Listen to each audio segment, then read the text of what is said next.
Hello students, நம்ம ஏற்கனவே வந்துட்டு மானிட்டரி எக்கனாமியில் மணி சிஸ்டம் எப்படி எவால்வ் ஆச்சுன்னு பார்த்தோம். சப்ளை ஆஃப் மணி எப்படி வந்துட்டு ஆர்பி மெஷர் பண்ணுவாங்கங்கிறத பார்த்தோம்.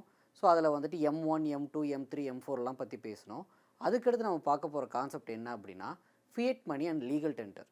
இந்த வார்த்தை வந்துட்டு எஸ்சிஆர்டியில் சும்மா ஃபியட் மணி லீகல் டெண்டர்னு ரெண்டு வார்த்தை இருக்கும். ஆனால் இது ஒரு பெரிய கான்செப்ட்.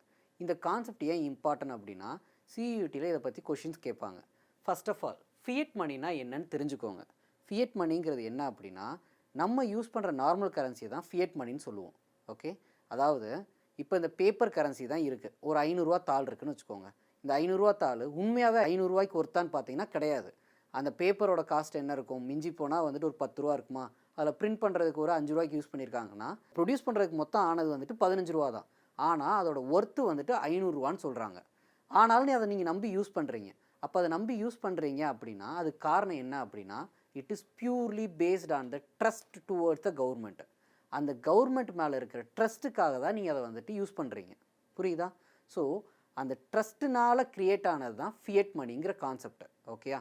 ஸோ நல்லா நான் வச்சுக்கோங்க. அந்த 500 தாளோ இல்லை 2000 நோட்டோ இல்லை 100 கரன்சியோ எதுனாலும் எடுத்துக்கோங்க. ஓகே, அதை மின்ட் பண்ணுறதுக்கோ இல்லை பிரிண்ட் பண்ணுறதுக்கோ ஆன செலவு வந்துட்டு என்னென்னா அதை விட ரொம்ப ரொம்ப ரொம்ப ரொம்ப கம்மியாக இருக்கும். இது இன்னொரு கான்செப்டாக சொல்லுவாங்க. எப்படின்னா intrinsic value and then token currency இப்படிலாம் சொல்லுவாங்க. ஓகே, இன்ட்ரின்சிக் வேல்யூனா அதை ப்ரொடியூஸ் பண்ணுறதுக்கான காஸ்ட்டு. ஓகே, அதுவும் அதுக்கு மேலே வந்துட்டு பொறிச்சிருக்கிற அளவும் வந்துட்டு ஒரே மாதிரி இருக்காது. அதுதான் டோக்கன் மணின்னு சொல்லுவோம். இங்கே பார்த்தீங்கன்னா நம்ம யூஸ் பண்ணுற எல்லாமே டோக்கன் கரன்சி தான். இதில் பார்த்தீங்கன்னா நல்லா தெரிஞ்சுக்கோங்க, அது 500 ஒர்த்தே கிடையாது. அது வெறும் பேப்பரும் அந்த பிரிண்டிங்கும் 500 ஒர்த்து கிடையாது. ஆனால் அதை நம்பி 500 வந்துட்டு யூஸ் பண்ணுறோம்.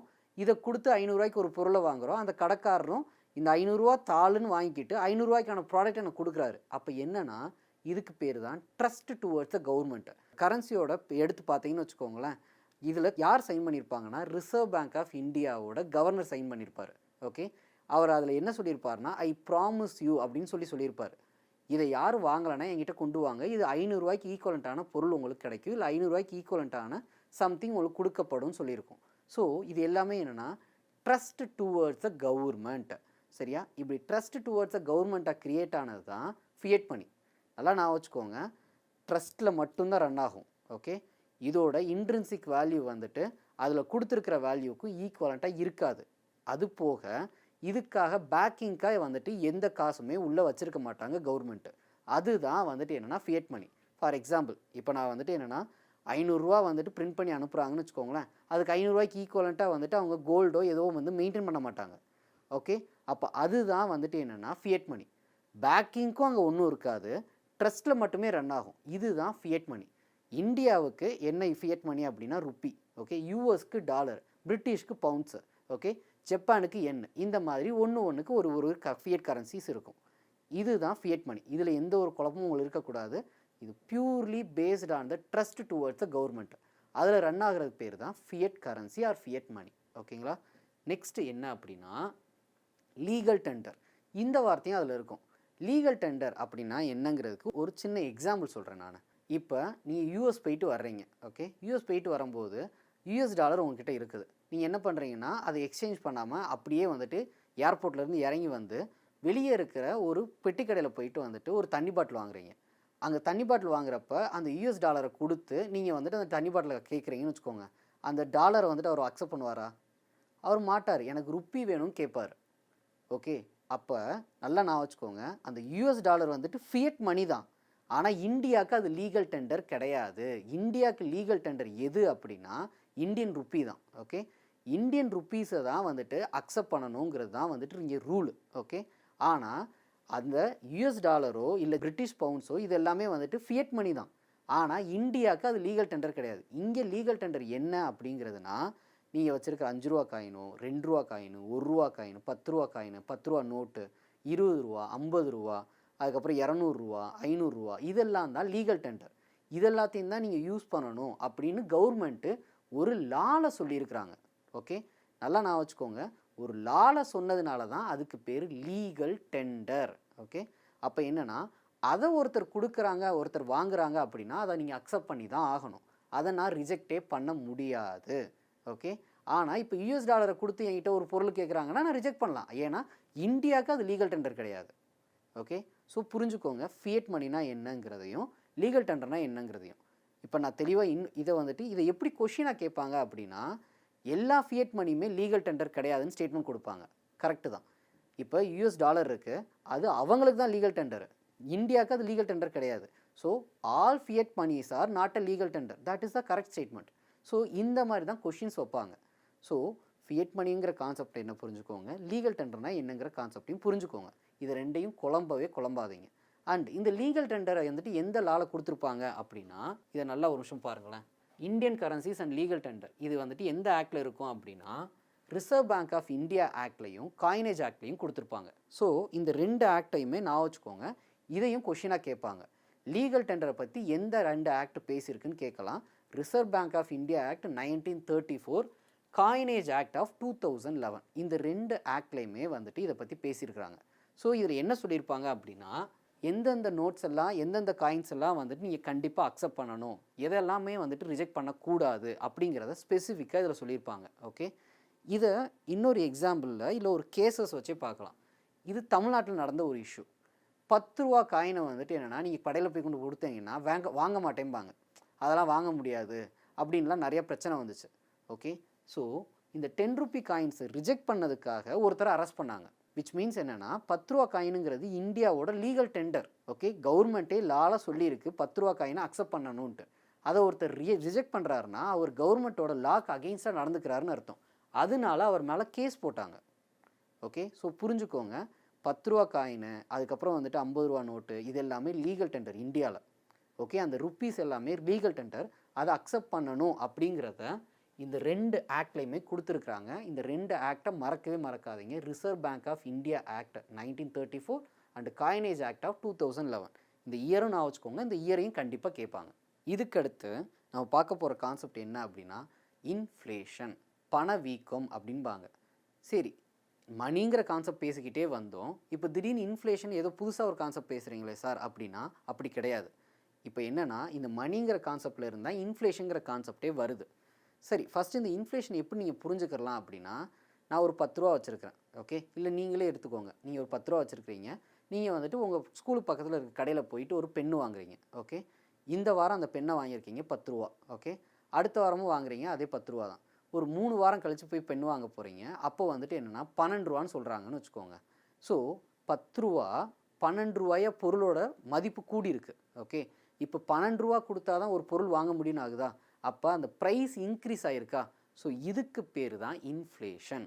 ஓகே, சரி சார், இந்த இன்ஃப்ளேஷன் நான் கண்ணு கூட பார்த்ததே இல்லைன்னா, நீங்கள் பார்த்துருக்க மாட்டீங்களா இல்லையான்னு தெரியல, ஆனால் உங்கள் அப்பா அம்மாட்ட கேட்டிங்கன்னா தெரியும். உங்கள் அப்பா அம்மா எங்கே ஃபேஸ் பண்ணியிருப்பாங்க அப்படின்னா, திடீர்னு சம்மந்தமே இல்லாமல் வெங்காயத்தோட விலை 250 ரூபாய்க்கு போயிருக்கும். 1 கிலோ ஆனியன் விலை வந்துட்டு 30 ரூபா ஆவரேஜாக இருக்கும், 20லேருந்து 30 ரூபா.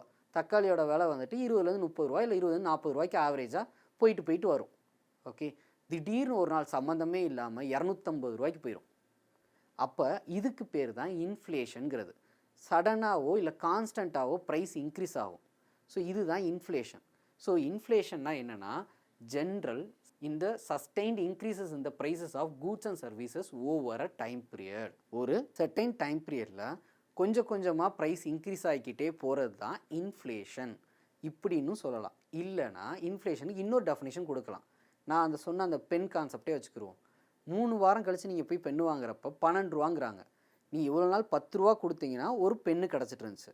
இப்போ நீ அந்த 10 ரூபா கொடுத்தா அந்த பென்னு தரமாட்டேன்னு சொல்லிட்டாங்க. அப்போ 10 ரூபாய்க்கு இங்கே மதிப்பு இல்லை. 10 ரூபா ப்ளஸ் 2 ரூபா போட்டால் தான் அந்த பென்னுக்கு ஈக்குவலண்ட்டான ஒரு மதிப்பு வருது. அப்போ என்னென்னா, இப்போ அந்த 10 ரூபாய்க்கான மதிப்பு குறைஞ்சிருச்சு. ஓகே, அதுதான் purchasing power of the currency is ரெடியூசிங்னு சொல்லுவாங்க. ஓகே, ஸோ அப்போ என்னென்னா, நான் இவ்வளோ நாள் 10 ரூபா கொடுத்தா ஒரு பென்னு கிடச்சிட்டு இருந்துச்சு. இப்போ என்ன ஆயிடுச்சுன்னா, நான் 12 ரூபா கொடுத்தா தான் எனக்கு ஒரு பென்னு கிடைக்குங்கிறப்ப வந்துட்டு என்னென்னா 10 ரூபாய்க்கு அங்கே மதிப்பு இல்லாமல் போயிடுச்சு. இதுவும் இன்ஃப்ளேஷனுக்கு இன்னொரு டெஃபினிஷன் என்னன்னு சொல்லுவாங்கன்னா, as a price rise the purchasing power of the money decreases, that is also inflation. நீங்கள் இன்ஃப்ளேஷனுக்கான டெஃபினிஷன் வந்துட்டு எழுதுகிறப்ப வந்துட்டு எய்தர் இது மட்டும் எழுதலாம், sustained increases in the prices of goods and services over time, இதையும் கூட எழுதலாம். அப்படி இல்லைனா price rises the purchasing power of the money decreases இப்படின்னு எழுதலாம். ஓகே, இந்த 2 கான்செப்டாகவுமே நீங்கள் வந்துட்டு இன்ஃப்ளேஷனை பற்றி எக்ஸ்பிளைன் பண்ணலாம். சரி சார், இந்த இன்ஃப்ளேஷன் எப்படி தான் நடக்கும்? எல்லாருக்கும் இந்த கன்ஃபியூஷன் இருக்கும். சரியா? திடீர்னு எப்படி வந்துட்டு இவ்வளோ நாள் நான் 30 ரூபாய்க்கு வாங்கிட்டு இருந்த வெங்காயம் 250 ரூபாய்க்கு போச்சு இப்படிங்கிற குழப்பம் வரலாம். ஓகே, இது எப்படி நடக்கும் அப்படின்னா இதுக்கு 2 விதமான கான்செப்ட் இருக்குது. ஓகே, ஒன்று இதுக்கான காசஸ் வந்துட்டு என்ன அப்படின்னா டிமாண்ட் புல் இன்ஃப்ளேஷன் ஒன்று சொல்லுவாங்க, இல்லைன்னு வச்சுக்கோங்களேன் காஸ்ட் புஷ் இன்ஃப்ளேஷன் சொல்லுவாங்க. ஓகே, ஸோ ஃபஸ்ட்டு வந்துட்டு என்னென்னா நம்ம டிமாண்ட் புல்லை பற்றி பேசிட்டு அதுக்கப்புறம் வந்து காஸ்ட் புஷ்ஷுக்கு வரலாம். டிமாண்ட் புல் இன்ஃப்ளேஷன் இது எப்படி நடக்கும் அப்படின்னா 2 விதம் இருக்குது. ஒன்று டிமாண்டுனால நடக்கிறது, இல்லைன்னு வச்சுக்கோங்களேன் சப்ளை சைட்னால நடக்கிறது. ஓகே, ஸோ இப்போ டிமாண்ட்னால நடக்கிறது தான் வந்துட்டு என்னென்னா demand pull inflation. Demand pull இன்ஃப்ளேஷன்னா அப்படின்னா என்னென்னா ஒரு பொருள் இருக்குது, எனக்கு இந்த பொருள் வேணும்ன்ட்டு எல்லாரும் இழுக்கிறாங்க. ஓகே, அப்படி இழுக்கிறதுனால ப்ரைஸ் இன்க்ரீஸ் ஆகிறது தான் டிமாண்ட் புல் இன்ஃப்ளேஷன். இது எப்படி நடக்கும் அப்படின்னா எல்லாரும் வந்துட்டு உங்கள் கிளாஸில் ஒரு 50 பேர் இருக்கீங்கன்னு வச்சுக்கோங்க, 50 பேருக்கு வந்துட்டு 100 ரூபா கொடுத்தாச்சு. ஓகே, உங்கள் ஸ்கூலுக்கு பக்கத்துலேயே வந்துட்டு ஒரு டாய் ஷாப் கடை இருக்குதுன்னு வச்சுக்கோங்க, அந்த டாய் ஷாப்பில் எல்லா டாய்ஸும் விற்றுருச்சு, ஒரே ஒரு டாய் தான் இருக்குது, இந்த அயன்மேன் டாய் மட்டும்தான் இருக்குதுன்னு வச்சுக்கோங்க. ஆனால் எல்லாருக்கிட்டேயும் வந்து 100 ரூபா இருக்குது. இந்த டாயோட ப்ரைஸ் வந்துட்டு வெறும் 10 ரூபா தான். சரியா? நீங்கள் எல்லோரும் போய் வந்துட்டு இந்த டாய் வேணும்ன்ட்டு வந்துட்டு சண்டை போட்டு வாங்க பார்க்குறீங்க. ஸோ அப்போ என்ன பண்ணுவீங்க அப்படின்னா நான் உடனே வந்துட்டு 15 ரூபா கொடுக்குறேன் எனக்கு கொடுத்துருங்க அப்படிம்பேன். என் ஃப்ரெண்டு என்ன சொல்லுவான் அப்படின்னா நான் 20 ரூபா கொடுக்குறேன் எனக்கு கொடுத்துருங்க அப்படிம்பான். இப்படியே வந்துட்டு என்னென்னா 100 ரூபா ஆகிற வரைக்கும் எல்லோரும் ஃபைட் பண்ணிக்கிட்டே இருப்போம். ஓகே, இப்படி தான் ஒரு பொருளோட மதிப்பு கூடுறது. ஓகே, இதுக்கு பேர் தான் டிமாண்ட் புல் இன்ஃப்ளேஷன். அப்போ இந்த டிமாண்ட் புல் இன்ஃப்ளேஷன் எப்போ நடக்கும் அப்படின்னா நம்ம வந்துட்டு தியரிஸ் ஆஃப் எம்ப்ளாய்மெண்ட் 3rd லெசனில் இதை படிச்சிருப்பீங்க. ஃபுல் எம்ப்ளாய்மெண்ட் ஒரு கான்செப்ட் இருக்கும் உலகத்தில். அதாவது நாட்டில் உள்ள எல்லாருக்குமே வேலை வாய்ப்பு இருக்கிறப்ப எல்லார் கையிலையும் நிறைய காசு இருக்கும். அப்போ என்னென்னா நிறைய பொருளை கன்சியூம் பண்ண ட்ரை பண்ணுவாங்க. அப்படி நிறைய பொருளை கன்சியூம் பண்ண ட்ரை பண்ணுறப்ப என்ன நடக்கும் அப்படின்னா எல்லா பொருளோட மதிப்பும் விலையுமே கூட ஆரம்பிக்கும். ஸோ இப்படி தான் வந்துட்டு இது நடக்கும். அப்போ என்னென்னா ஒன்று ஃபுல் எம்ப்ளாய்மெண்ட் சினாரியோ இருந்துச்சுன்னா, அப்படி இல்லைன்னு வச்சுக்கோங்களேன் கவர்மெண்ட்டு உங்களுக்கு எல்லாருக்கும் வந்துட்டு ஏதோ ஒரு விதத்தில் காசு கொடுக்குதுன்னு வச்சுக்கோங்க. ஃபார் எக்ஸாம்பிள் கொரோனா டயத்தில் என்ன பண்ணாங்க அப்படின்னா கவர்மெண்ட் வந்துட்டு என்னென்னா ஒரு சிலருக்கெல்லாம் வந்துட்டு என்னென்னா எக்கனாமிக்கலி வீக்கராக இருக்கிறவங்களுக்கு வந்துட்டு 6000 ரூபா மாதம், இல்லை வந்துட்டு இந்த மாதிரி வந்துட்டு 2000 ரூபா அப்படின்னு வந்துட்டு ஒரு கவர்மெண்ட்டும் அவங்களோட ஸ்டேட்டில் வந்துட்டு காசு கொடுத்தாங்க. ஸோ இப்படி காசு கொடுக்குறப்ப என்ன ஆகும் அப்படின்னா எல்லோரும் எசென்ஷியல் கமாடிட்டிஸ் வேணும்னு சொல்லி போயிட்டு வந்துட்டு ஃபைட் பண்ணி வாங்க ஆரம்பிப்பாங்க. அதனால ப்ரைஸ் இன்க்ரீஸ் ஆகும். இல்லைன்னா இதுக்கு இன்னொரு பெஸ்ட் எக்ஸாம்பிள் இருக்குது. கொரோனா டயத்தில் நார்மலாக விற்றுட்டு இருந்த மாஸ்கோட ப்ரைஸ் 300 ரூபாய்க்கு விற்றுச்சு. ஓகே, அப்போ என்னென்னா அந்த இடத்துல என்ன நடக்குதுன்னா மாஸ்க் எல்லோரும் வேணும்னு போய் டிமாண்ட் பண்ணதுனால தான் மாஸ்கோட ப்ரைஸ் இன்க்ரீஸ் ஆச்சு. ஸோ பெஸ்ட் எக்ஸாம்பிள் வந்துட்டு அதை கூட நீங்கள் எடுத்துக்கலாம். ஸோ டிமாண்ட் புல் இன்ஃப்ளேஷனுங்கிறது எப்படின்னா எனக்கு இந்த பொருள் வேணும்னு சொல்கிறப்ப அந்த பொருளோட மதிப்பு விலை கூடிக்கிட்டே போகும். ஓகே, அப்போ என்னென்னா ஃபுல் எம்ப்ளாய்மெண்ட் இருந்தால் அது நடக்கும். இல்லை கவர்மெண்ட் வந்துட்டு என்னென்னா மக்களுக்கு ஏதோ ஒரு விதத்தில் வந்து காசை கொடுக்குறாங்கன்னு வச்சுக்கோங்க, அது மூலமாக இன்ஃப்ளேஷன் நடக்கலாம். அதுவும் இல்லை அப்படின்னு வச்சுக்கோங்களேன் ஆர்பிஐ வந்துட்டு என்ன எக்ஸ்பான்ஷனரி மணி பாலிசின்னு சொல்லுவாங்க. நிறைய மணியை பிரிண்ட் பண்ணி வெளியே சர்க்குலேட் பண்ணிட்டாங்கன்னு வச்சுக்கோங்க, அது மூலமாகவும் வந்துட்டு இந்த டிமாண்ட் புல் இன்ஃப்ளேஷன் நடக்கிறதுக்கான சாத்தியக்கூறுகள் இருக்குது. ஓகே, இது ஒரு ஃபார்ம் ஆஃப் த இன்ஃப்ளேஷன் நடக்கிறதுக்கான காரணம். இன்னொன்று வந்துட்டு என்ன அப்படின்னா cost push inflation. Cost push இன்ஃப்ளேஷனுங்கிறது என்ன அப்படின்னா சப்ளை சைடில் நடக்கிற பிரச்சனை. ஃபார் எக்ஸாம்பிள் நான் வந்துட்டு ஒரு சைக்கிள் ப்ரொடியூசர்னு வச்சுக்கோங்க, நான் வந்துட்டு சைக்கிள் மேனுஃபேக்சரிங் பண்ணுற ஒரு கம்பெனி வச்சுருக்கிறேன். இப்போ என்னோடய ரா மெட்டீரியல் வந்துட்டு என்னென்னா ரப்பரு, அப்புறம் வந்துட்டு அயனு, அப்புறம் ஸ்டீலு, நிக்கல், இதெல்லாம் வந்துட்டு என்னோடய ரா மெட்டீரியல். இப்போ யோசிச்சு பாருங்களேன், இந்த ரா மெட்டீரியலோட ப்ரைஸ் இன்க்ரீஸ் ஆச்சுன்னா நான் வேறு வழியே இல்லை, நான் வந்துட்டு சைக்கிள் 6000 ரூபாய்க்கு விற்றுட்டு இருக்கேன்னா 7000 ரூபாய்க்கு விற்று தான் ஆகணும். புரியுதா? ஏன்னா நான் வாங்குகிற ரா மெட்டீரியல்ஸோட ப்ரைஸ் இன்க்ரீஸ் ஆகிருச்சு. அப்போ நான் வேறு வழியே இல்லை, நான் ப்ரொடியூஸ் பண்ணுற கூட்ஸோட ப்ரைஸையும் இன்க்ரீஸ் பண்ணி தான் ஆகணும். அப்போ சப்ளை சைடில் நடக்கிற இஷ்யூனால் ப்ரைஸ் இன்க்ரீஸ் ஆச்சுன்னு வச்சுக்கோங்க, அதுக்கு பேர் தான் காஸ்ட் புஷ் இன்ஃப்ளேஷன். சரியா? அதாவது வந்துட்டு விலை மதிப்பை தள்ளி ஏற்றி விட்றாங்க. ஓகே, ஸோ டிமாண்ட் புல்னா இந்த பக்கம் கன்சியூமர்ஸ் வந்துட்டு ப்ரைஸை இன்க்ரீஸ் பண்ணுறாங்க. காஸ்ட் புஷ் இன்ஃப்ளேஷன்னா சப்ளையர் தன்னோட பக்கத்தில் இருந்து அதோட ப்ரைஸை இன்க்ரீஸ் பண்ணுறாங்க, தள்ளி விடுறாங்க. ஏன்னா எனக்கு இதுக்கு முன்னாடி வந்துட்டு கம்மியான ப்ரைஸில் கிடச்சிட்டு இருந்த அயனோ இல்லை ஸ்டீலோ கம்மியான ப்ரைஸில் இப்போ கிடைக்க மாட்டேங்குது, அதோட ப்ரைஸ் இன்க்ரீஸ் ஆயிடுச்சு. நான் என் ப்ராஃபிட்டை காம்ப்ரமைஸ் பண்ண மாட்டேன். அதுக்கு பதிலாக என்ன பண்ணுவேன்னா என்கிட்ட சைக்கிள் வேணும் வர்றவங்கிட்ட நான் 7000 ரூபாய்க்கு சைக்கிள் வைப்பேன், 6000 ரூபாய்க்கு விற்காமல். ஏன்னா எனக்கு நான் ப்ராஃபிட்டை காம்ப்ரமைஸ் பண்ணி செல் பண்ணுங்கிறதுக்காக நான் பிஸ்னஸ் பண்ண வரல. ஸோ அதனால் என்ன பண்ணுறேன்னா நான் 6000 ரூபாய்க்கிற ப்ரைஸை 7000 ரூபாய்க்கு விற்கிறேன். அப்போ இதுதான் இன்ஃப்ளேஷன், காஸ்ட் புஷ் இன்ஃப்ளேஷனுங்கிறது. ஓகே, இந்த 2 கான்செப்ட்ஸ்னால தான் வந்துட்டு என்னென்னா இன்ஃப்ளேஷன் மேக்ஸிமம் நடக்கும். சரி சார், இப்போ இந்த 2 காசஸ் சொன்னீங்க, இப்போ அந்த ஆனியன் ப்ரைஸ் வந்துட்டு எப்படி சார் இன்க்ரீஸ் ஆச்சு அப்படின்னா அது எதனால் நடந்துச்சுன்னா இந்த காஸ்ட் புஷ் இன்ஃப்ளேஷன் தான். எப்படின்னா இப்போ ஆனியன் கல்டிவேட்டர் இருக்காங்க. ஓகே, ஸோ அவங்க வருஷம் கல்டிவேட் பண்ணி கொடுத்துட்டே இருப்பாங்க. இப்போ ஒரு வருஷம் மழை இல்லைன்னு வச்சுக்கோங்க, சரியா, மழை இல்லை. இதுக்கு முன்னாடி வந்து 10 குவிண்டால் அவங்களால வந்து ப்ரொடியூஸ் பண்ணி சப்ளை பண்ண முடிஞ்சுச்சு. இப்போ 2 குவிண்டால் தான் அவங்களால ப்ரொடியூஸ் பண்ண முடியுது. அப்போ இந்த பக்கம் சப்ளை குறைஞ்சிருச்சு. ஓகே, சப்ளை குறைஞ்சிருச்சு. அப்போ என்ன ஆகுது அப்படின்னா இந்த பக்கம் டிமாண்ட் சைட்லேருந்து வந்துட்டு என்னென்னா எனக்கு இன்னும் 10 குவிண்டாலுக்கான டிமாண்ட் பண்ணுறவங்க இருக்க தான் செய்கிறாங்க. ஓகே, நல்லா நான் வச்சுக்கோங்க, டாப் க்ராப்புன்னு tomato, onion and potato. Top T O P. Okay, tomato, onion, potato. இந்த 3 வந்துட்டு என்னென்னா இந்தியன் ஃபுட்ஸில் எப்பயுமே இருக்கிற 3 கமாடிட்டிஸ். ஓகே, இந்த 3 வெஜிடபிள்ஸும் எப்பயுமே உங்கள் ஃபுட்டில் ஏதாவது ஒரு விதத்தில் வந்துக்கிட்டே இருக்கும். பொட்டேட்டோ எடுத்துக்கிட்டிங்கன்னா நார்த்தில் இதை நிறையா கன்சியூம் பண்ணுவாங்க, ஆனியன் வந்துட்டு சதனில் நிறையா கன்சியூம் பண்ணுவோம், டொமேட்டோ நம்ம 2 பேரும் சேர்ந்து கன்சியூம் பண்ணுறது. ஸோ இந்த 3ல் வந்துட்டு எப்பயுமே இன்ஃப்ளேஷன் நடக்கும். அது காரணம் என்ன அப்படின்னா ஒன்று நேச்சுரல் டிசாஸ்டர்னால. ஓகே, ஒன்று மழை வரத்து கம்மியாயிரும், அப்படி இல்லைனா ஃப்ளட்டாக போய் முடிஞ்சிடும். இப்படி நடக்கிறப்ப என்ன ஆகும்னா ஒரு பக்கம் சப்ளையும் குறைஞ்சிருது, இன்னொரு பக்கம் என்னென்னா டிமாண்ட் பண்ணுறவங்க அப்படியே டிமாண்ட் பண்ணிக்கிட்டே தான் இருப்பாங்க. இதை நீங்கள் வந்துட்டு நான் கவனித்ததே இல்லை அப்படின்னா நீங்கள் வந்துட்டு சமோசாலாம் சாப்பிட்ற ஆளாக இருந்தீங்கன்னா இதை கவனிச்சிருக்க முடியும். எப்படின்னா எப்பயுமே நான் கவனிச்சிருக்கிறேன், எப்பயுமே நான் சமோசா சாப்பிடும்போது வந்துட்டு உள்ள ஆனியன் இருக்கும். ஒரு சில நேரம் இந்த மாதிரி வந்துட்டு ப்ரைஸ் இன்க்ரீஸ் ஆகிறப்ப பார்த்தீங்கன்னு வச்சுக்கோங்களேன், அதில் வந்து கேபேஜ் வச்சு அனுப்பிச்சி விட்ருவாங்க. ஸோ ஆனியனை ரீப்ளேஸ் பண்ணி வந்துட்டு இதை வந்து சப்ளை பண்ணிடுவாங்க. ஏன்னா ஆனியனோட ப்ரைஸ் வந்துட்டு 250 ரூபா போயிருக்கும், அதுக்கு நான் பேசாமல் இப்படி வச்சு நான் வந்துட்டு சமோசா செல் பண்ணிடுவாங்க. ஸோ இந்த மாதிரி நடக்கும். ஓகே, ஸோ இதுதான் வந்துட்டு காரணம். எப்படி வெஜிடபிள் ப்ராடக்ட்ஸோட ப்ரைஸ் இன்க்ரீஸ் ஆகுதுன்னா அது காரணம் வந்துட்டு சப்ளை சைட்லேயும் பிரச்சனை ஆயிடுச்சு, டிமாண்ட் சைட்லேயும் பிரச்சனை ஆயிடுச்சு. டிமாண்ட் சைடில் என்னென்னா டிமாண்ட் ஆக்சுவலாக கூடலை, டிமாண்ட் அப்படியே இருக்குது, ஆனால் சப்ளை மட்டும் குறைஞ்சிருச்சு. இதனால நடக்கிறது தான் வந்துட்டு என்னென்னா காஸ்ட் புஷ் இன்ஃப்ளேஷன். இந்த மாதிரி தான் வந்துட்டு இன்ஃப்ளேஷன் 2 விதத்தில் நடக்கும். இது போக வந்துட்டு எப்படி நடக்கலாம் அப்படின்னா பெட்ரோல் ப்ரைஸ் இன்க்ரீஸ் ஆகுதுன்னு வச்சுக்கோங்க, நல்லா நான் வச்சுக்கோங்க, பெட்ரோல் ப்ரைஸ் இன்க்ரீஸ் ஆச்சுன்னா அது ஆல் ஓவரில் எல்லா ப்ராடக்ட்டோட ப்ரைஸுமே இன்க்ரீஸ் ஆகும். ஏன்னா எல்லா ப்ராடக்ட்டுமே எப்படின்னா ஒரு இடத்துலேருந்து இன்னொரு இடத்துக்கு ட்ரான்ஸ்போர்ட் பண்ணி தான் கொண்டு வராங்க. அப்போ பெட்ரோலோட ப்ரைஸ் இன்க்ரீஸ் ஆச்சுன்னு வச்சுக்கோங்க, டிரான்ஸ்போர்ட்டேஷன் காஸ்ட் இன்க்ரீஸ் ஆகும். அப்போ ஆப்வியஸாக நீங்கள் கன்சியூம் பண்ணுற ப்ராடக்ட்டோட காஸ்ட் கண்டிப்பாக இன்க்ரீஸ் ஆக தான் செய்யும். சரியா, அதனால தான் என்னென்னா எப்பயுமே பெட்ரோல் ப்ரைஸஸை வந்துட்டு கண்ட்ரோலபுளாக வச்சுக்கிறதுக்கு ட்ரை பண்ணுவாங்க கவர்மெண்ட். ஓகே, ஸோ இது மூலமாக தான் வந்துட்டு என்னென்னா இன்ஃப்ளேஷன் நடக்குது. எய்தர் காஸ்ட் புஷ் இன்ஃப்ளேஷன் இல்லை demand pull inflation. Okay, so இந்த 2 விதத்தில் தான் நடக்கும். இது போக இன்ஃப்ளேஷன் ரேட்டை வச்சு வந்துட்டு எப்படி வந்துட்டு இன்ஃப்ளேஷன் சொல்லுவாங்க அப்படின்னா creeping inflation, walking inflation, running inflation and hyper inflation சொல்லுவாங்க. க்ரீப்பிங் இன்ஃப்ளேஷன் அப்படின்னா என்னென்னா இன்ஃப்ளேஷன் ரேட் ரொம்ப ரொம்ப கம்மியாக இருக்கும். ஃபார் எக்ஸாம்பிள் 100 ரூபாய்க்கு ஒரு பொருள் விற்றுட்டுருக்கு. ஓகே, ஸோ இன்ஃப்ளேஷன் ரேட் வந்துட்டு ஒரு 2%ன்னு வச்சுக்கோங்க. அப்போ என்னென்னா 100 ரூபா 20 பைசா அப்படின்னு ஆகும். சரியா, ஸோ அந்த 20 பைசாங்கிறது உங்கள் கண்ணுக்கே தெரியாது இன்ஃப்ளேஷன் ஆகிருக்கிறது. ஓகே, இதே இது வந்துட்டு நீங்கள் அந்த 100 ரூபா பொருளை வந்துட்டு ஒரு 10 பொருளாக வாங்குறீங்கன்னா 1001 ரூபா இல்லை 1002 ரூபான்னு தெரியும். அப்படின்னா மட்டும்தான் அது உங்கள் கண்ணுக்கு தெரியும். ஸோ அதுதான் என்ன mild level of inflation, creeping inflation சொல்லுவாங்க. ஓகே, நெக்ஸ்ட் லெவல் என்ன அப்படின்னா வாக்கிங் இன்ஃப்ளேஷன் சொல்லுவாங்க. 3% இருந்து 9%க்குள்ளே இருக்கும். ஸோ ஃபார் எக்ஸாம்பிள் என்ன அப்படின்னா 30 பைசா இல்லை 40 பைசா இல்லை 90 பைசா வரைக்கும் வந்துட்டு என்னென்னா இந்த இன்ஃப்ளேஷன் இருக்கும். 100 ரூபா பொருள் 100 ரூபா 90 பைசான்னு மாறும்.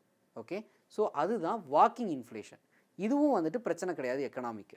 நெக்ஸ்ட் என்ன அப்படின்னா ரன்னிங் இன்ஃப்ளேஷன்.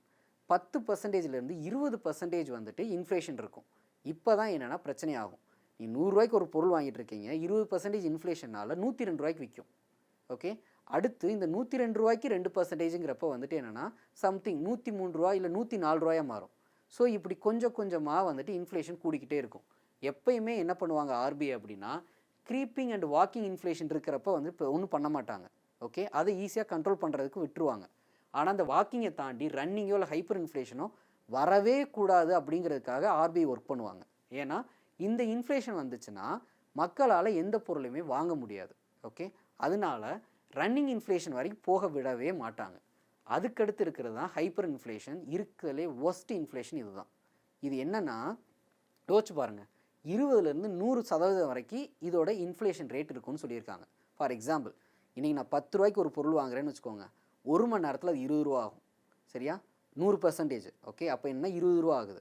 அடுத்து 1 மணி நேரத்தில் வந்துட்டு என்னன்னா 20 ரூபா 40 ரூபாய் ஆகும். ஓகே, 40 80 ஆகும், 160 ஆகும். ஸோ இப்படியே வந்துட்டு 320, அடுத்து வந்துட்டு 640 அப்படின்ட்டு ஒரு ஒரு ஒரு நாளைக்குள்ளே வந்துட்டு என்னென்னா ஒரு 10 ரூபா பொருள் வந்துட்டு என்னென்னா உங்களுக்கு வந்துட்டு 1000 ரூபாயா மாறும். அதுக்கு பேர் தான் ஹைப்பர் இன்ஃப்ளேஷன். ஓகே, ஸோ இந்த ஹைப்பர் இன்ஃப்ளேஷன்லாம் எப்படி சார் நடக்கும்? 10 ரூபா பொருள் எப்படி சார் ஒரே நாளில் வந்துட்டு 1000 ரூபாயா மாறும் அப்படின்னு நீங்கள் நினச்சிங்கன்னா, அப்படி நடந்திருக்கு. எங்கன்னா இங்கே தான் வெனிசுலாவில் இப்படி நடந்திருக்கு. சரியா? வெனிசுலாவில் இந்த மாதிரிலாம் நடந்திருக்கு. இப்போ இதை பார்த்தீங்கன்னு வச்சுக்கோங்களேன், ஒரு ஒரு ஒரு கோழியை வந்து வாங்க போகிறாங்க. சரியா? அதுக்கு எவ்வளோ காசு கொடுக்கணும் பாருங்கள். ஸோ ஒரு சாக்லேட் வாங்குறதுக்கு எவ்வளோ காசு கொடுக்கணும் பாருங்கள். இதுதான் ஹைப்பர் இன்ஃப்ளேஷன். இது வெனிசுலாவில் நடந்திருக்கு. ஸோ இந்த ஹைப்பர் இன்ஃப்ளேஷனுங்கிறது வந்துட்டு ரொம்ப மோசமான ஒன்று. இது வந்துட்டு நடக்கவே கூடாதுங்கிறதுக்காக ஆர்பிஐ எப்பயுமே ஒர்க் பண்ணிகிட்டே இருப்பாங்க. அதை தான் வந்துட்டு என்னென்னா நீங்கள் அடுத்த லெசனில் படிப்பீங்க. பேங்கிங்கில் ஆர்பிஐ வந்துட்டு என்னென்னலாம் ரோல் பண்ணுது. ஓகே, லெண்டர் ஆஃப் லாஸ்ட் ரெசார்ட்னு சொல்லுவாங்க. மணி சப்ளை எப்படி கண்ட்ரோல் பண்ணுறாங்க, இது எல்லாத்தையுமே நம்ம வந்துட்டு என்னென்னா அடுத்த பேங்கிங் சாப்டரில் படிப்போம். ஸோ இந்த ஹைப்பர் இன்ஃப்ளேஷன் ஒன்று வந்துருச்சுன்னு வச்சுக்கோங்களேன், அவ்வளோதான், எக்கனாமி கொலாப்ஸ் ஆகிடும். ஸோ இந்த ஹைப்பர் இன்ஃப்ளேஷன் வராமல் பார்த்துக்கிறதுக்காக ஆர்பிஐ அவ்வளோ ஒர்க் பண்ணுவாங்க. ஓகேயா? ஸோ ஃபார் எக்ஸாம்பிள் இப்போ ஹைப்பர் இன்ஃப்ளேஷன் வந்துருச்சுன்னு வச்சுக்கோங்களேன், வேறு வழியே இல்லை, எக்கனாமி ரெக்கவரே பண்ண முடியாது. கடைசியாக பண்டைய முறையில் இருந்த பண்டமாற்று முறை, சரியா, பார்ட்டர் சிஸ்டத்துக்கு போய் தான் ரெக்கவர் பண்ண முடியும். வெனிசுலா என்ன பண்ணாங்கன்னு நினைக்கிறீங்க? வெனிசுலா வந்துட்டு இந்த ஹைப்பர் இன்ஃப்ளேஷன் ரீச் ஆனதுக்கப்புறம் இதை ஒன்றுமே பண்ண முடியலையேன்னு சொல்லிட்டு திரும்ப இருக்க அவங்க வந்துட்டு பேக் டு த ஃபார்மாக வந்துட்டு பார்ட்டர் சிஸ்டத்துக்கு தான் போனாங்க. அப்போ வந்துட்டு என்னாச்சு, 1 கிலோ தக்காளிக்கு 1 கிலோ ஆப்பிள் இப்படின்னு தான் போக ஆரம்பித்தாங்க. ஸோ என்னென்னா அப்போ யோசிச்சு பாருங்கள், நான் பார்ட்டர் சிஸ்டத்துலேருந்து காயின் சிஸ்டமு, அதுக்கடுத்து பேப்பர் கரன்சி, பிளாஸ்டிக் கார்ட்ஸ்னு எவால்வ் ஆகி வந்த நான் இந்த ஹைப்பர் இன்ஃப்ளேஷனால் திரும்ப இருக்க ஜீரோக்கு போகிறேன். எவ்வளோ தூரத்துக்கு க்ரோ ஆன ஒருத்தன் நான் திரும்ப இருக்க ஜீரோக்கு போகிறேன். அது காரணம் என்ன? இந்த ஹைப்பர் இன்ஃப்ளேஷன். இந்த ஹைப்பர் இன்ஃப்ளேஷன் ரொம்ப மோசமானது. இது நடக்கவே நடக்காது அப்படின்னு நினைக்காதீங்க. இது நடக்கலாம். எப்படி நடக்கலாம் அப்படின்னா, ஒன்று கவர்மெண்ட் வந்துட்டு ப்ரொடக்ஷனுக்கு ஏற்ற மாதிரி இல்லாமல் அதிகமான மணியை வந்துட்டு சப்ளை பண்ணாங்கன்னு வச்சுக்கோங்களேன், இது நடக்கும். ஓகே, ஆனால் எப்பயுமே அப்படி பண்ண மாட்டாங்க. அது அப்படி நடந்ததுனால தான் வெனிசுலா இப்படி வந்துட்டு ஆச்சு. ஓகே, ஸோ எப்பயுமே தேவைக்கு, அதாவது நம்மளோட நாட்டில் 100 பேர் இருக்கிறாங்க, அந்த 100 பேர் இவ்வளோ எக்கனாமிக்கல் ஆக்டிவிட்டி பண்ணுறாங்க, இவ்வளோ கூட்ஸை ப்ரொடியூஸ் பண்ணுறாங்க, அப்போ அதுக்கு தேவையான கரன்சி அதை மட்டும் தான் பிரிண்ட் பண்ணணும். அதை தாண்டி நீங்கள் அதிகமாக பிரிண்ட் பண்ணி வந்து நீங்கள் வந்துட்டு காசு உள்ளே சர்க்குலேட் பண்ணீங்க அப்படின்னா அது முடிகிறது இப்படி தான் முடியும். அதனால தான் வந்துட்டு என்னென்னா மானிட்டரி பாலிசி கமிட்டின்னு ஒன்று இருக்குது. ஓகே, அது வந்துட்டு ஆர்பிஐ கவர்னரு, அதுக்கப்புறம் வந்துட்டு டெபுட்டி கவர்னர்ஸு, அது போக வந்து கவர்மெண்ட்லேருந்து ஒரு சிலர் எல்லோரும் சேர்ந்து வந்துட்டு மீட்டிங் பண்ணி எவ்வளோ தூரத்துக்கு supply of the currency increase பண்ணணும் இல்லை டிக்ரீஸ் பண்ணணும் இது எல்லாத்தையும் பேசி முடிவெடுப்பாங்க. ஸோ இந்த கான்செப்ட் எல்லாத்தையுமே வந்து நம்ம பேங்கிங் சாப்டரில் படிப்போம். ஓகே, நெக்ஸ்ட் நம்ம என்ன பார்க்க போகிறோம் அப்படின்னா டீஃப்ளேஷன்னா என்ன, டிஸ்இன்ஃப்ளேஷன்னா என்னன்ட்டு. ஓகே, டீஃப்ளேஷன்னா ரொம்ப சிம்பிள். இன்ஃப்ளேஷன்னா என்னென்னா, நான் வந்துட்டு ஒரு பொருளை ப்ரொடியூஸ் பண்ணியிருக்கேன், அந்த பொருளுக்கு 10 ரூபான்னு மார்க் பண்ணியிருக்கேன். சரியா? அந்த பொருள் வந்துட்டு என்னென்னா டிமாண்டு கூடுனதுனால வந்துட்டு 12 ரூபாயோ இல்லை 15 ரூபாயோ ஆச்சுன்னு வச்சுக்கோங்களேன். அப்போ அதுதான் வந்துட்டு இன்ஃப்ளேஷன். 50% இன்ஃப்ளேஷன் ஆயிருக்குன்னு அர்த்தம். ஓகே, ஸோ இதுக்கு தான் இன்ஃப்ளேஷன் சொல்கிறது. டீஃப்ளேஷன்னா என்ன அப்படின்னா, நான் 10 ரூபாய்க்கு ஒரு பொருளை ப்ரொடியூஸ் பண்ணியிருக்கேன், மார்க்கெட்டில் அதை யாருமே வாங்க மாட்டேங்கிறாங்க. சரியா? அதனால என்ன பண்ணுறேன் அப்படின்னா, சரி 9 ரூபாய்க்கு விற்போம் அப்படின்னு விற்கிறேன். அதாவது என்னென்னா, எனக்கு இப்போ ப்ராஃபிட் வந்து அதில் 2 ரூபான்னு வச்சுக்கோங்க. சரியா? 8 ரூபாய்க்கு நான் அதை ப்ரொடியூஸ் பண்ணியிருக்கேன், 10 ரூபாய்க்கு விற்கிறேன், 2 ரூபா ப்ராஃபிட்டுங்கிற கணக்கில் விற்கிறேன். ஆனால் என் பொருளை யாருமே வாங்க மாட்டேங்கிறாங்க. அதனால் என்ன பண்ணுறேன் அப்படின்னா, அதை 9 ரூபாய்க்கு விற்கிறேன். அட்லீஸ்ட் 1 ரூபாயா ப்ராஃபிட் கிடைக்கட்டும்ன்ட்டு. ஓகே, அதுக்கப்புறம் 8 ரூபாய்க்கே விற்கிறேன். அதாவது என்னது, நோ ப்ராஃபிட் நோ லாஸ்க்கு விற்க பார்க்குறேன். அப்பையும் யாரும் வாங்க மாட்டேங்கிறாங்க. அப்போ இப்படி நான் வந்துட்டு நான் மார்க் பண்ண ப்ரைஸுக்கு கீழே வந்துட்டு என்னோடய கமாடிட்டியோட ப்ரைஸை வந்துட்டு வச்சு நான் ஒரு பொருளை செல் பண்ணுறேன்னு வச்சுக்கோங்களேன், அதுக்கு பேர் தான் டீஃப்ளேஷன். ஓகே, அது வந்துட்டு என்னென்னா, இந்த டீஃப்ளேஷன் எப்போ நடக்கும் அப்படின்னா, பீப்புள் யாருமே வந்துட்டு ஒரு ப்ராடக்டை வாங்க மாட்டேங்கிறாங்க. பீப்புள்கிட்ட மணி இல்லைன்னு வச்சுக்கோங்க, அப்போ இது நடக்கும். பீப்புள்கிட்ட மணி இல்லை, பீப்புளில் வந்துட்டு அந்த ப்ராடக்ட்டை வந்துட்டு அவங்க கன்சியூம் பண்ண ரெடியாக இல்லை, அந்த மாதிரி சினாரியோவில் இந்த டீஃப்ளேஷன் நடக்கும். இதில் பார்த்தீங்கன்னா தெரியும், 20 ரூபா வந்துட்டு அவர் வந்து வச்ச ப்ரைஸு. சரியா? ஆனால் வந்துட்டு அது யாருமே வாங்கலை, பீப்புள்கிட்ட காசு இல்லைன்னு கூட இருக்கலாம். அதனால இப்போ 15 ரூபாய்க்கு வச்சு செல் பண்ண பார்க்குறாரு. ஸோ இதுக்கு பேர் தான் டீஃப்ளேஷன். மார்க்கெட் ப்ரைஸை விட அவங்க கம்மியான ப்ரைஸுக்கு செல் பண்ணுறாங்க அப்படின்னா அதுக்கு பேர் தான் டீஃப்ளேஷன். ஓகே, ஸோ இந்த மாதிரி டீஃப்ளேஷன் வந்துட்டு எக்கனாமிக்குள்ளே வரவே கூடாது. அப்படி வந்துச்சுன்னு வச்சுக்கோங்களேன், எக்கனாமி கொலாப்ஸ் ஆகிடும். ஏன் கொலாப்ஸ் ஆகும் அப்படின்னா, ஃபார் எக்ஸாம்பிள், நான் ஒரு ப்ரொடியூசர். சரியா? நான் வந்துட்டு 10 ரூபாய்க்கு வந்துட்டு ஒரு பொருளை விற்கிறேன். ரூ. 8 வந்துட்டு மேனுஃபேக்சரிங் காஸ்ட்டு, ரூ. 2 என்னோட ப்ராஃபிட்டாக வச்சு ரூ. 10க்கு ஒரு பொருளை விற்றுட்ருக்கேன். என் பொருளை யாருமே வாங்க மாட்டேங்கிறாங்க. ஓகே, இப்போ வந்து நான் என்ன ரூ. 9 வச்சு பார்க்குறேன், அப்பயும் யாரும் வாங்கலை. ரூ. 8 வச்சு பார்க்குறேன், யாருமே வாங்கலை. இப்போ என்னென்னா நான் வந்துட்டு குறைச்சி ரூ. 5 விற்கிறேன். விச் மீன்ஸ் என்னது, ரூ. 3 வந்து நட்டத்துக்கு விற்கிறேன், லாஸுக்கு விற்கிறேன். அப்போ தான் விற்கிது. ஓகே, அப்போ என்னென்னா இப்போ நான் ரூ. 3 நட்டத்துக்கு விற்கிறதுக்கு நான் ஏன் பிஸ்னஸ் பண்ணணும் அப்படின்னு சொல்லிட்டு நான் என் பிஸ்னஸை க்ளோஸ் பண்ணிட்டு வெளியே போவேன். நான் என் பிஸ்னஸை க்ளோஸ் பண்ணுறேன்னா நான் மட்டும் அஃபெக்ட் ஆகிறேன்னு கிடையாது. என்கிட்ட வந்துட்டு எம்ப்ளாயியாக ஒரு 50 பேர் இருக்காங்கன்னு வச்சுக்கோங்களேன். அவங்க 50 பேர் வீட்டுக்கு போகிறாங்க. அப்போ என்னென்னா அன்எம்ப்ளாய்மெண்ட் கூடும். சரியா, இங்கே தான் பிரச்சனையே ஆரம்பிக்கும். அன்எம்ப்ளாய்மெண்ட் கூடும். அன்எம்ப்ளாய்மெண்ட் ரேட்டு கூட கூட வந்துட்டு எக்கனாமி டோட்டலாக கொலாப்ஸ் ஆகிடும். ஸோ டீஃப்ளேஷனுங்கிறது வந்துட்டு என்னென்னா ரொம்ப ரொம்ப நெகட்டிவ் டு த எக்கனாமி. டீஃப்ளேஷனும் நெகட்டிவ் தான், இன்ஃப்ளேஷன் ரொம்ப அதிகமாக இருந்தாலும் நெகட்டிவ் தான். நல்லா தெரிஞ்சுக்கோங்க. இன்ஃப்ளேஷன் நான் நல்லதுன்னு சொல்ல மாட்டேன்.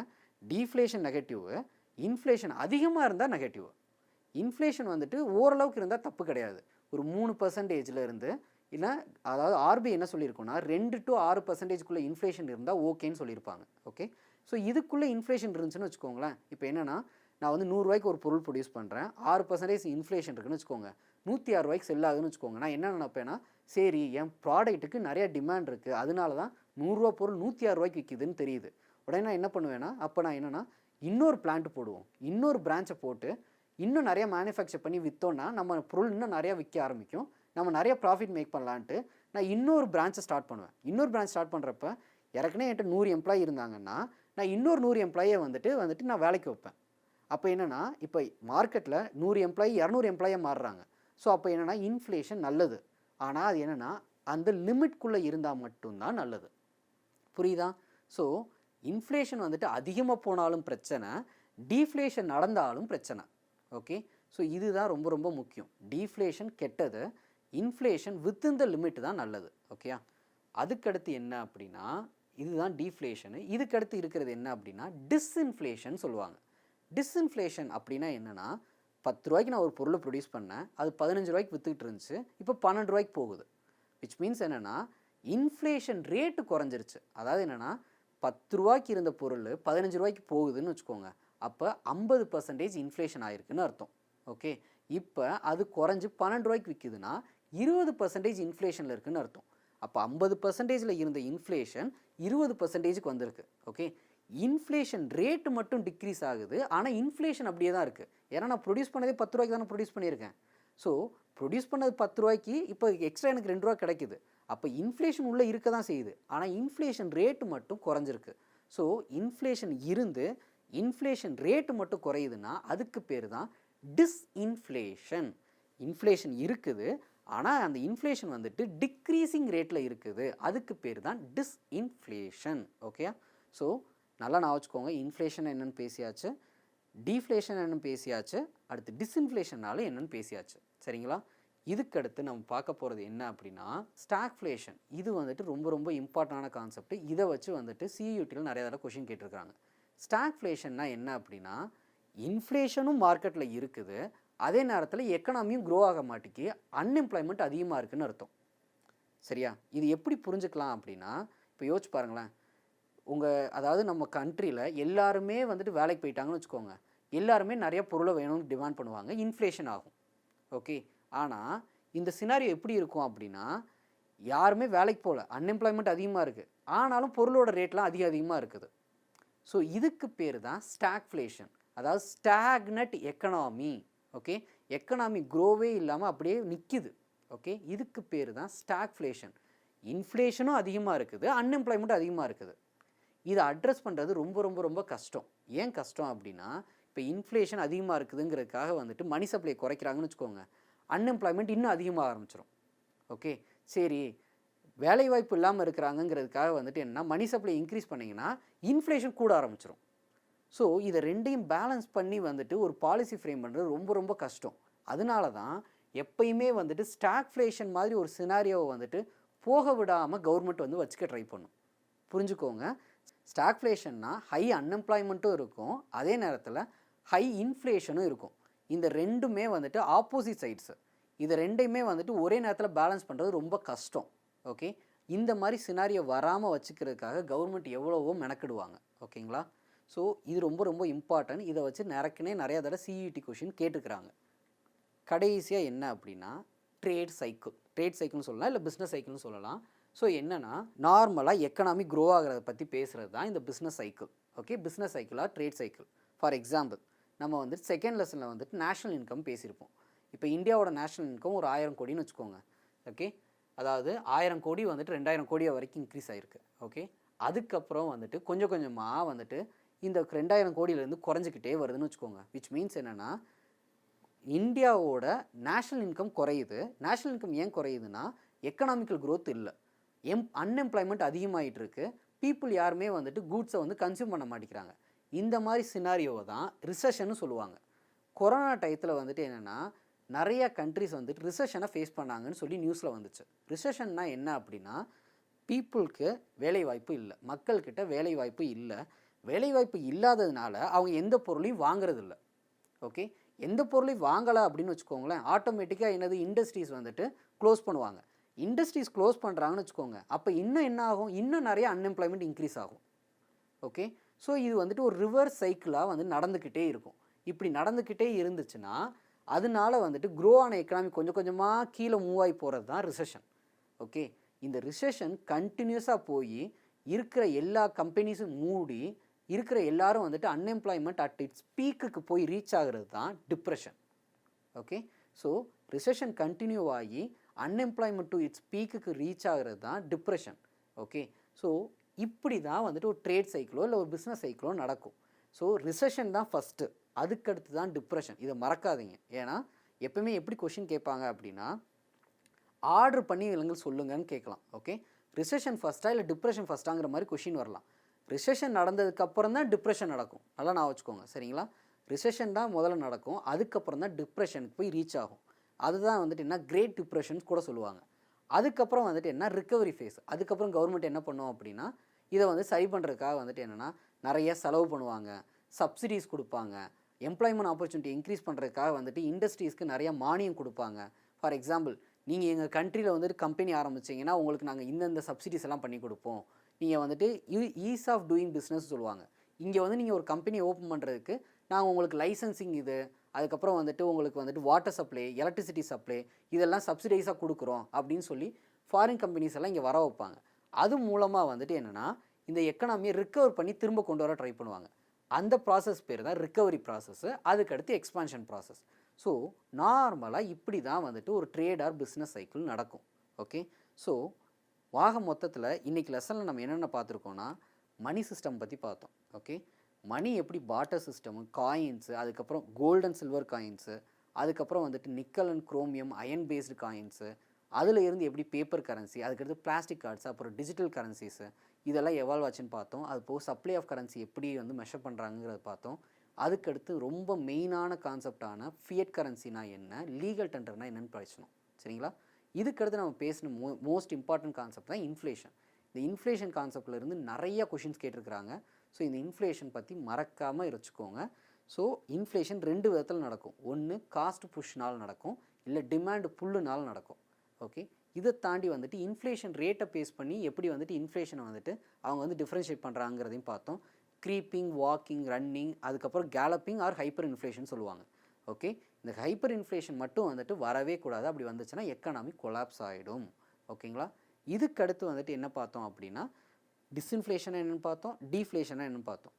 டீஃப்ளேஷனுங்கிறது வந்துட்டு என்னென்னா ஒரு பொருளை லாஸுக்கு செல் பண்ணுறது. அப்படி லாஸுக்கு செல் பண்ணுறப்போ வந்துட்டு என்னென்னா அந்த பொருளை ப்ரொடியூஸ் பண்ணுறது அதுக்கடுத்து ப்ரொடியூஸே பண்ண மாட்டார். நான் என் அந்த ப்ரொடக்ஷன் வேலையை விட்டுட்டு நான் வேறு ஏதாவது வேலையை பார்த்துட்டு போயிடுவார். இதனால் அன்எம்ப்ளாய்மெண்ட் வரும். இதனால் டோட்டலாக அந்த கண்ட்ரியோட எக்கனாமியை கொலாப்ஸ் ஆகிடும். ஓகேங்களா, இதுக்கடுத்து நம்ம என்ன பேசணும்னா ஸ்டாக்ஃப்ளேஷன் பற்றி பேசணும். ஸ்டாக்ஃப்ளேஷனுங்கிறது என்ன அப்படின்னா high unemployment plus high inflation, இது ரெண்டும் சேர்ந்து ஒரு எக்கனாமியில் இருந்துச்சுன்னா அதுக்கு பேர் தான் ஸ்டாக்ஃப்ளேஷன். இந்த மாதிரி ஒரு சூழ்நிலை வந்துச்சுன்னா அது ரொம்ப இக்கட்டான சூழ்நிலை. இதை மேனேஜ் பண்ணுறது கவர்மெண்ட்டுக்கு ரொம்ப கஷ்டம். ஓகேங்களா, ஸோ இதுக்கடுத்து நம்ம பேசுனது என்னன்னா இந்த ட்ரேட் சைக்கிள். ஸோ இதோட மானிட்டரி எக்கனாமிங்கிற கான்செப்ட் முடியுது. ஸோ நம்ம இப்போ பேசுனது எல்லாமே சியூடி பேஸ்டான சிலபஸ் வச்சு பேசியிருக்கோம். ஸோ இதில் இருந்து நிறையா கொஷின்ஸ் இதுக்கு முன்னாடி கேட்டிருக்கிறாங்க. ப்ரீவியஸ் இயர் கொஷின்ஸை சால்வ் பண்ணுங்கள், ஒர்க் ஷீட்ஸ் நாங்கள் அனுப்புவோம், அதிலேருந்து நீங்கள் சால்வ் பண்ணுங்கள். இது போக உங்களுக்கு ஏதாவது டவுட்ஸ் இருந்துச்சுன்னா நீங்கள் உங்கள் ஸ்கூல் டீச்சர்ஸ் மூலமாக எங்கள்கிட்ட காண்டாக்ட் பண்ணுங்கள். நாங்கள் இருக்கிற டவுட்ஸ் எல்லாத்தையும் கிளியர் பண்ணுறோம். ஓகேயா, தேங்க்யூ.